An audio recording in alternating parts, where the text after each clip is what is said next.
Hi, I'm Chance Willie, and this is Mostly Real News.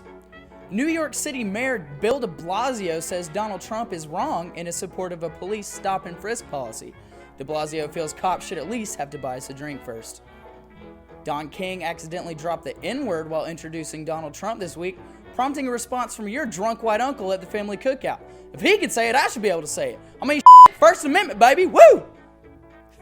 375 scientists criticized Donald Trump's climate change policy in a joint letter this week, making it the first time that many nerds have collaborated since the release of their Star Trek fan series. Among the scientists was renowned physicist Stephen Hawking. Trump responded directly to Hawking, stating, "I'd like to give that space nerd a swirly." Trump campaign manager Kellyanne Conway called Hillary Clinton too lawyerly for debates, because the last thing we want in office is someone who is actually familiar with the law.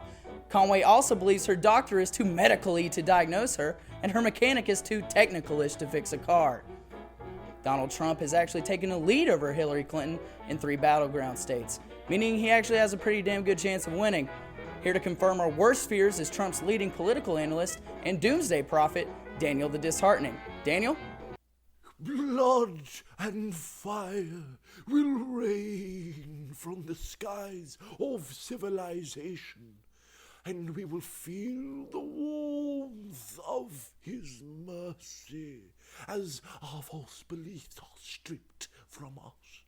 Cling to your children and tremble at the light of his orangey glow. A new age is upon us. Be reborn from the ashes into a new era of peace and prosperity. Whoa, some pretty heavy stuff, Daniel. It's great to have you.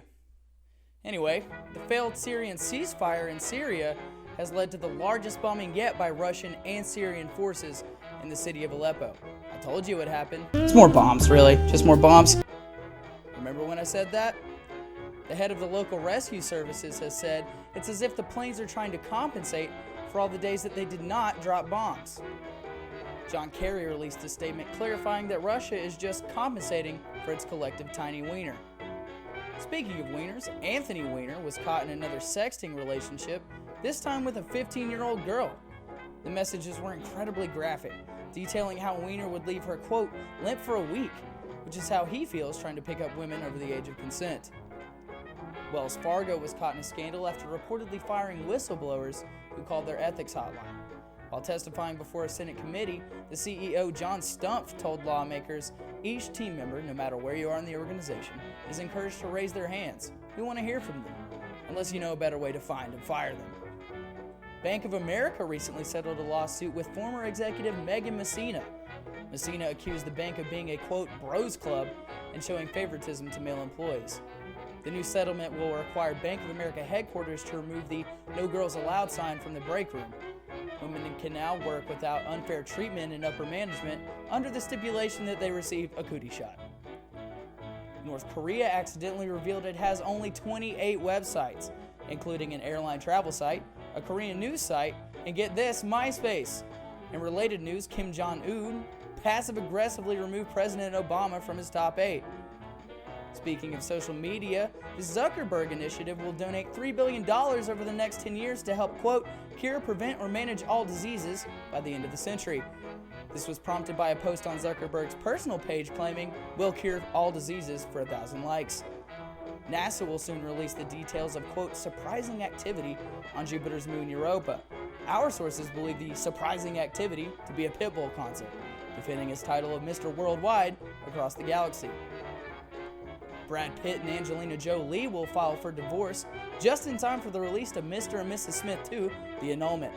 It's an action-packed thrill ride through the world of never-ending legal battles and disparaging your ex to your children. Actor Mark Ruffalo will do a full frontal nude scene in the next Avengers movie, if Hillary Clinton becomes president. What he didn't tell you is that he will do a full frontal nude scene as the Hulk. It's a big, big green wiener. The Oregon Ducks football team will wear uniforms this weekend that actually look like ducks. The idea came from the uniforms of the neighboring Oregon State Beavers. The next to follow suit, the South Carolina Gamecocks, we could take a few fashion tips from the Troy Trojans. I'm Chance Willie, and that was Mostly Real News.